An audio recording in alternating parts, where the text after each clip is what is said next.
In this video, I'm going to show you how to use Airbnb for traveling when you are traveling for work. Airbnb allows you, if you are a small company, allows you to manage travel, book travel for your employees or your colleagues. You can book it on their behalf, and there is a way how you can link from your account to someone else's account and gain access to be able to book reservations on their behalf. So to give you an example, I'm going to show you this profile where I'm going to add someone and I'm going to start booking their Airbnb trips on their behalf. So to add someone to your account, you need to go onto your account settings, which you can do by clicking on the top right corner of the screen, click on the image and go into account.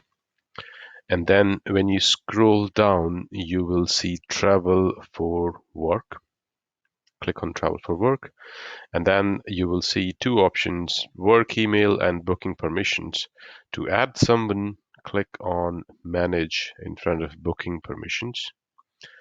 And you will see these are the people I have access to book their trips on Airbnb. I'm adding someone new today, so I'm going to click add traveler and I'm going to type in the ID of this person.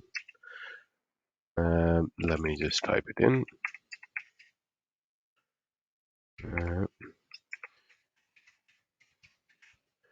And then I'm going to click on send request. So what Airbnb is going to do at this point is they're going to send a notification to the other person who has an Airbnb account saying, this guy is trying to access your account. Do you give them permission to book stays for you? Once he has accepted that, once that person has accepted that, you will be able to see the person as in here. You will be able to see their image and everything. And if they've not accepted it, you will be able to just see their status as pending. Once it is all done, I'll show you how you can book stays for that. For that, you need to do is go to the listing which you want to book for that person. Once you have chosen the listing, go on and select the dates. In this case, I'm going to select from 25th of July to 1st of August. Click on reserve. On the next screen, you will see the check-in time, check-out time, their house rules. Click on agree and continue. And on the next screen, you can choose the standard, if you want to be able to check in from 12 to 2 p.m. The most important thing is click on travel for work because we are booking it for someone else. I'm not booking it for me. Click on travel for work and that lets you open another menu where you can choose if you're booking it for someone else. So in here, I'm going to click, are you staying at this listing? No, I'm booking for someone else. And there you just need to start typing the name of the person and it pops up. So if the person has accepted your request, the name of the person should appear here.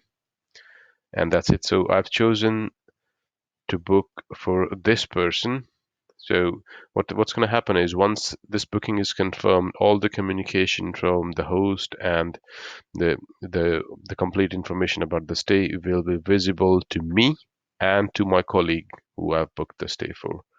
So this is the next step, and I'm just going to do click and confirm, and that should confirm the reservation now for this person. So this is how you can book stays for your colleagues or your employees in your company without them having to request you every time, and they will you will end up passing on the message from the host and from the guest back to host, back and forth. This is the perfect way. This is the ideal way of doing uh, uh, using Airbnb for business. I hope you enjoyed this video. Please do click on the like button and subscribe to my videos. Thank you very much. Enjoy. Bye.